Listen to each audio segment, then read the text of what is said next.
Hello, welcome to EPG Pathshala. I am Dr. Anurekha Charivag, Assistant Professor, Department of Sociology, Savitribai Phule, Pune University. I am coordinating the paper on Sociology of Gender. Today we are going to discuss the module Religion and Identity in India. In this module, we are going to discuss the relationship between religion, ethics and morality, and we will also be discussing the whole issues of crisis of secularism, especially in the context of nationalism. Further, we will also understand religion in the context of faith, belief and ethics. And lastly, but most importantly, we will also understand the relationship between religion, identity, especially in terms of religious identity and politics.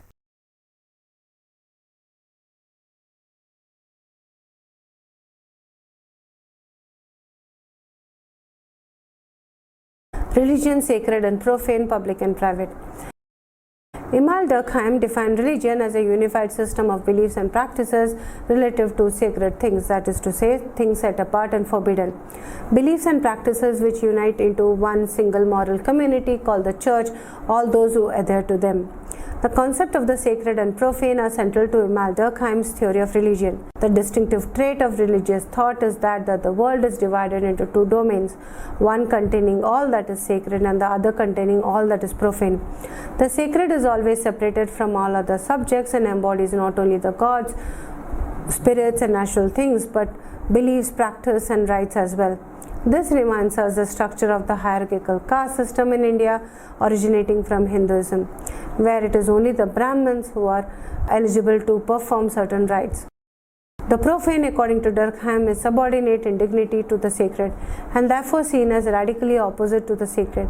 It is everyday, the commonplace, the utilitarian, the mundane aspects of life, which is made up of sensations coming from the physical world and of vulgar things that interest only our physical individualities. It is in this regard that, according to Durkheim, despite being so profoundly differentiated, the profane in principle with the capacity to contaminate the sacred. There are existing rules which regulate the separation between the two, and the precautions must be taken when they come in contact. The sacred and the profane thus present a unifying principle which separates the natural from the spiritual world. This provides society with a model of binaries such as good and evil, pure and polluted, holy and defiled, and so on.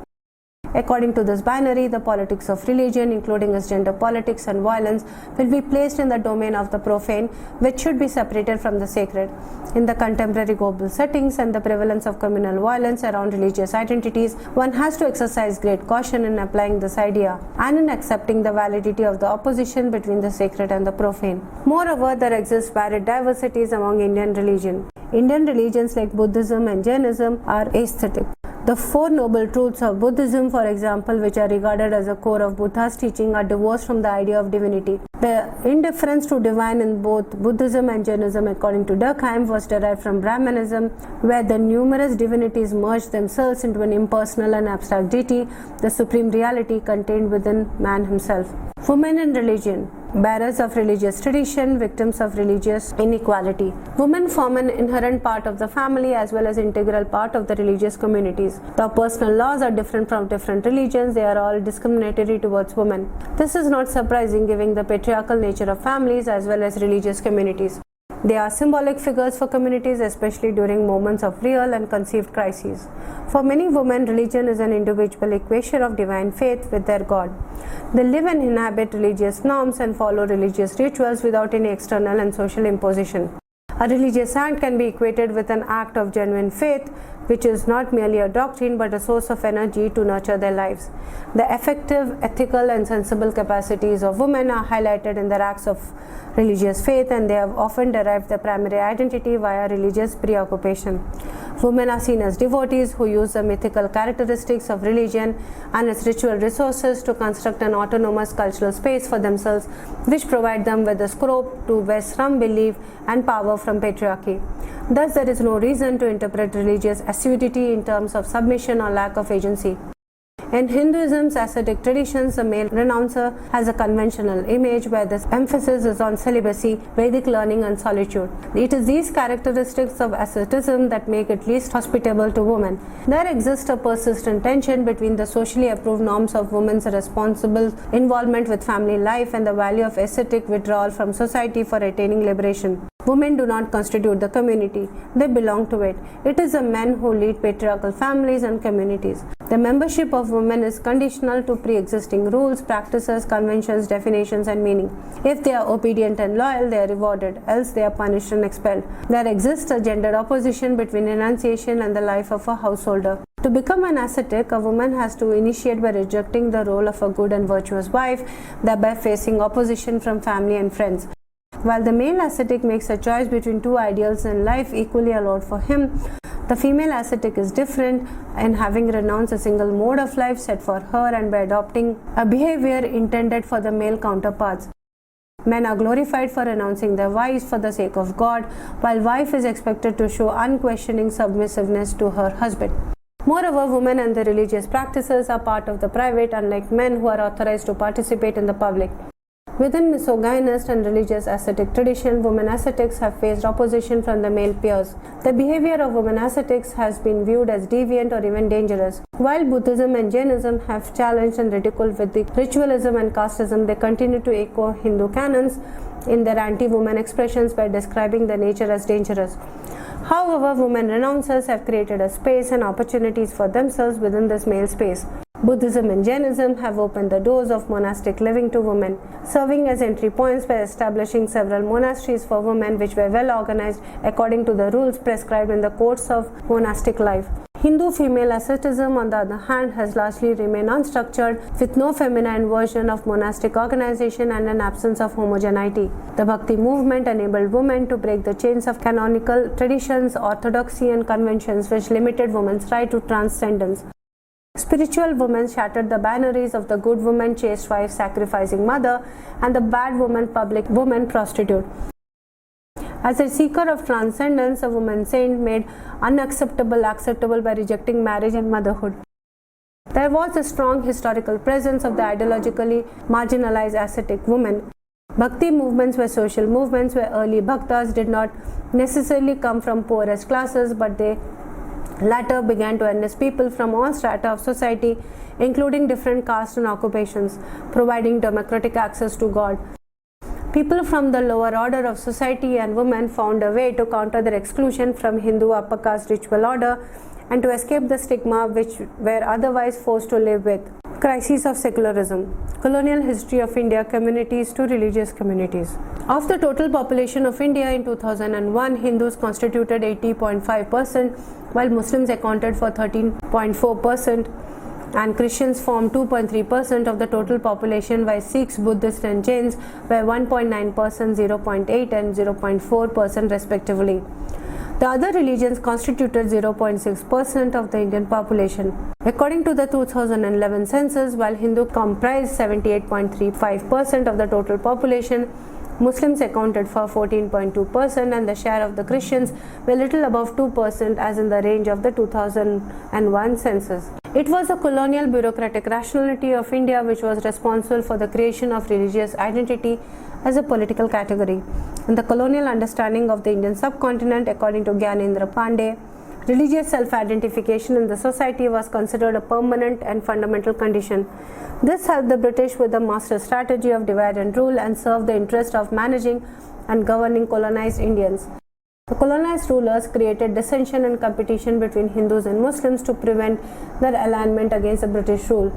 This representation of the colonized by religious identification elided the internally differentiated character of communities which were based on, say, caste, sect, etc.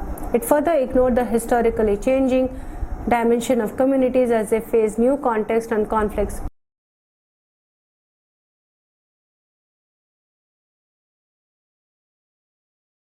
Communities were fixed by the two major colonial initiatives, census operations organized around religion and caste as the crucial determinants of Indian society. installation of separate electorates and forms of representation. This was a product of the Minto-Morley reforms 1909, reinforced by the Montagu-Chelmsford reforms 1919 and Government of India Act 1935, which consolidated and politicized competing communal identities. Thus, heterogeneously formed communities were transformed into religious communities, and certain chosen features, customs, and not others were applied fundamentally in creating these religious identities. Religious communities and nationalism, majority and minority. Colonial policies caused division and hostility between different religions and cultures, leading to the partition of the subcontinent in 1947. The latter was also caused by the certain assumption held by the majority of the Congress leadership that national solidarity was essentially a quality of India's Hindu cultural tradition, which led to generation of fear and defensiveness among Muslims and the demand and drive for a separate nation. For instance, Congress leaders such as Gandhi had accepted the idea of separate representation of Muslims by the way of concession, as for them the minority or communal question had no connection with the question of nationalism. It was one for nationalism to overcome. For others like Jinnah and Ambedkar, the resolution of minority question was at the heart of the problem, as that would decide the place that minorities would have in India. Pandey has pointed out that the Khilafat movement, when anti-colonial resistance was organized with the Muslim at the center of the nation, was the last movement in Indian nationalism where the nation and community were not opposed to each other. That movement saw India as a nation composed of communities. But soon after the movement, Gandhi went back to his earlier position, imbricating the question of religious difference within an opposition between nationalism and communalism. It was through the 1930s and 1940s that Muslim became a symbol of unassimilable difference, one who questioned the nationalist attribution of the singularity to the nation. While Gandhi believed that India would integrate Muslims in the organic unity of the nation as a family, Nehru was of the opinion that modernization would erase the backwardness of the Muslim as they would be assimilated in the national mainstream. Prakash thus argues that the projection of the Muslim as the other and the constitution of the modern Indian state were related projects, with one implying the other. Indian Muslims were finally rendered a minority in the independent India, a minority that the liberal nation state under the leadership of Nehru pledged to tolerate. Partition led to Congress refusing to reserve seats in separate electorates for any minority based on religion and faith. They went back on the promise of making Hindustani a national language and nominated Hindi in its place. Thus, while Britishers continued to perpetuate the policy of divide and rule on communal lines, Congress used religious idioms, specifically Hindi, to represent its secular demands. They, however, claimed to represent the cause of Indian nationalism as against the communal nationalism of the Muslim League or of the Hindu Mahasabha and the Rashtriya Swayamsevak Sangh. Religion and state, identity politics, personal laws. All the four religious communities, namely Hindu, majority, minority Muslim, Christian and Parsi communities, have their separate personal laws. Other religious groups such as Sikh, Buddhist, Jain tribes and scheduled caste are all subsumed under the Hindu personal law. Personal laws operate in matters relating to inheritance, marriage, divorce, maintenance and adoption. This is because these are regarded as personal issues related to matters within the private sphere of the family. All personal laws reinforce the patriarchal, patrilineal, patrifocal family. The operation of separate personal laws for different religious communities in India is a legacy of British colonial administration as well. British administration made distinction between personal and other spheres of law, derived from the ancient distinction between territorial and personal laws. They did not interfere with the personal laws, which have the following salient features. 1. That they are attached to an individual at birth. Further, they have control and regulate social relations in private sphere, and that these laws are specific to and separate for particular religious communities, perceived as a means of securing community identity and respecting religious difference. Personal laws therefore operate within rather than despite a constitutional commitment to the secularism of the Indian state. Any proposed reform or removal of personal laws becomes a fraught issue and is perceived as a threat to the community identity and or traditional patriarchal arrangements. Personal laws were codified for administrative convenience, even by overriding or fixing customary laws. They did not necessarily have scriptural sanction. These codifications involve not just specific interpretation of each religion, but also incorporation of the assumptions of the colonial administrators and native representatives. Communities are far more heterogeneous with permeable boundaries. Their norms are much more flexible and overlapping than the political categorization done by the state would expect us to believe. While all communities were expected to be governed by the religious personal laws, Hindu personal laws were later codified after independence. Nehru brought codification of Hindu personal laws in 4 legislations: Hindu Marriage Act of 1955, Hindu Adoption and Maintenance Act 1956, Hindu Minority and Guardianship Act 1956, and Hindu Succession Act of 1956. All these legislations were discriminatory against women and were still passed after a great deal of opposition. However, personal laws of other religions were not codified when the process of secular reform to abolish all personal laws for a uniform civil code prior to independence was scuttled on the grounds of political expediency. It is important to note that 1980s was a decade of the rise of communal conflicts, majority-minority fundamentalism, caste wars and regional separatist movement. The vision of a homogeneous nation has been fractured. On the one hand, a nationwide debate was raised regarding Shah Bano controversy when the Supreme Court gave Shah Bano a lifelong maintenance via 125 Criminal Procedure Code, thereby violating Shariat law and interfering in the Muslim personal board laws. The Hindu right claim for a UCC citing Shah Bano case posed a challenge to the feminists, as the former claimed that it was the majority community members who were proper citizens, and the Muslims' choice not to implement a UCC made them anti-national and unpatriotic. Thus, the UCC became a site of both desire and threat, with the desire to achieve unity and homogeneity of the nation, and the threat to the minorities as their claims to particularity were in danger of being subsumed by claims to a homogeneous nation. The UCC was by no way a means of achieving gender equality for communities. Muslim opposition to UCC was obvious, as it threatened the sanctity of the religious laws and hence the religious identity.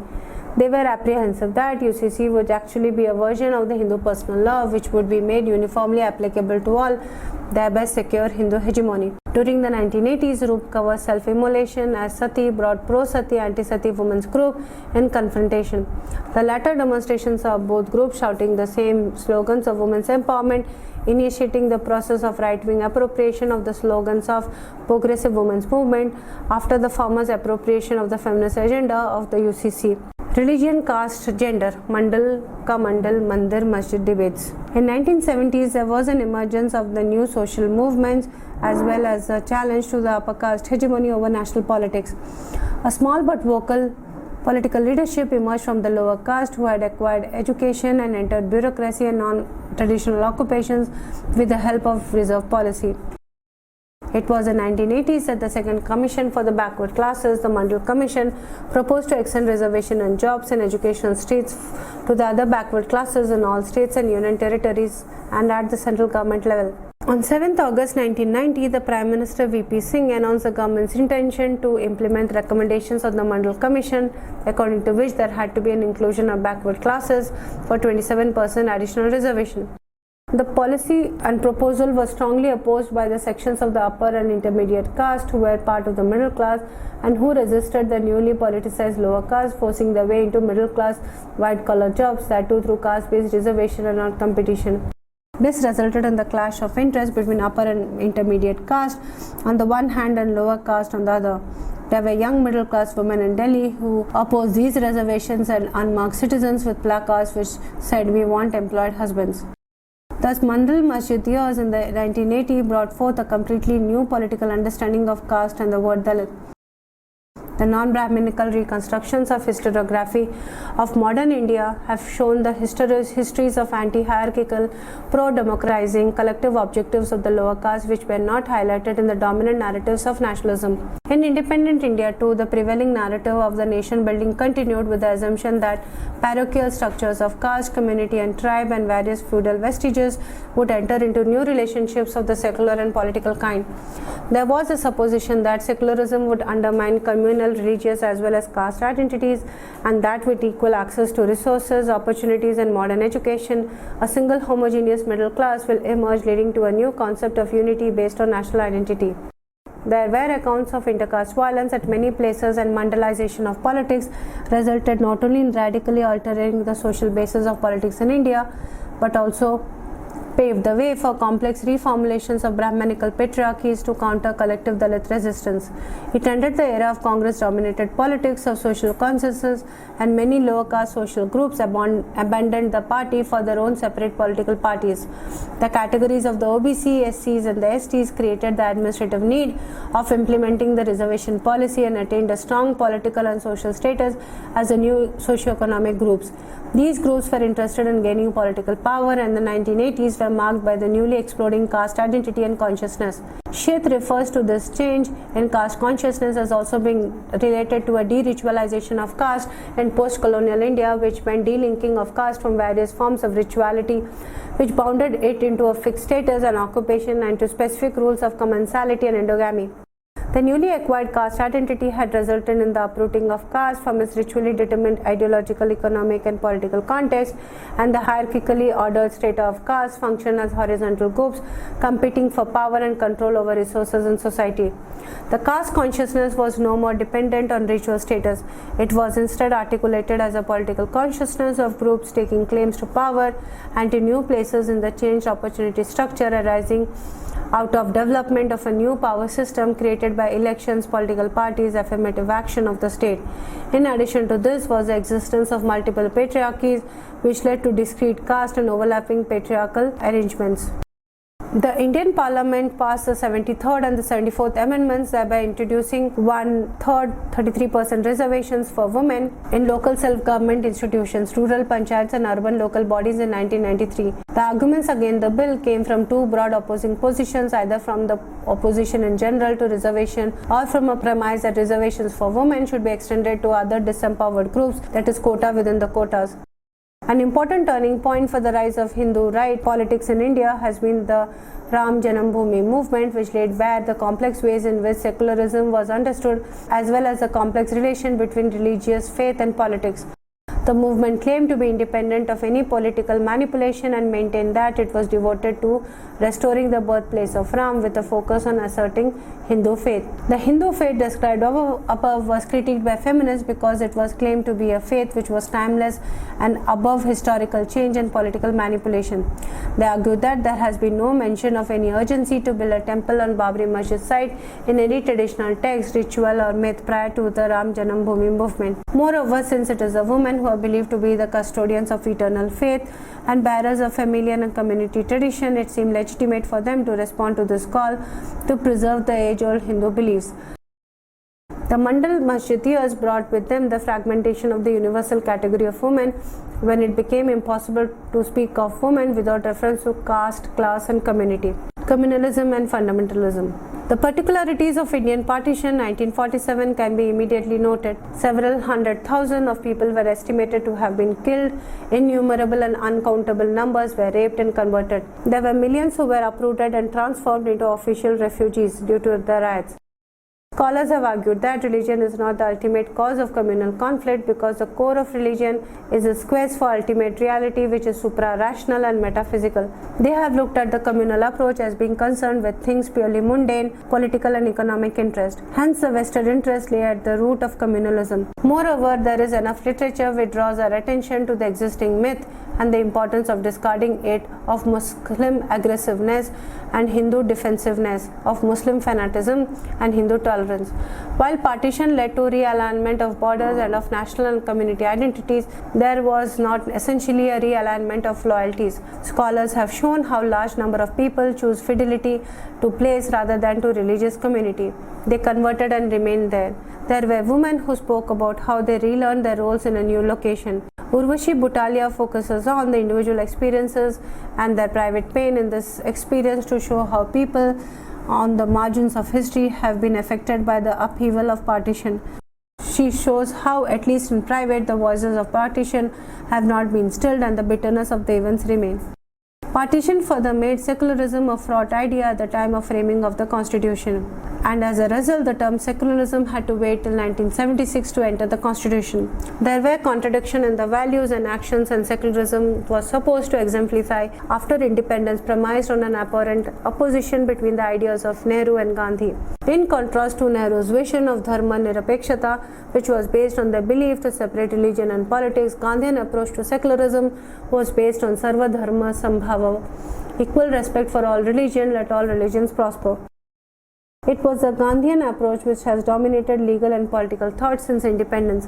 It does not advocate strict separation between religion and politics, but promotes equality of all religions within political as well as private life. All citizens must have equal right to freedom of religion, and the state must not discriminate on the basis of religion. Family and community honor is thus linked with women. The imagery of communal rights is all about gender stereotypes. The same story applies to other kinds of othering, be that of a Dalit man or a Adivasi, etc. Fundamentalism constructs a particular vision of religion as the only valid representation of that religion, allowing for little distinction between what is textual and what are local specific cultural practices. In conclusion, in this module on religion and identity, we discussed about the various facets of religion in India.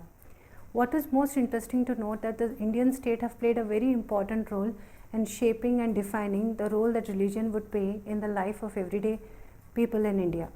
Further, using examples of UCC, that is Uniform Civil Code, using examples of nationalism, secularism in India, using the arguments of feminists, especially with regard to Shabano case, the module writer has really explained the way religion, identity and politics have complexly intervened with one another to create an interesting debate of the role of religion that plays in constructing everyday identities of people in India.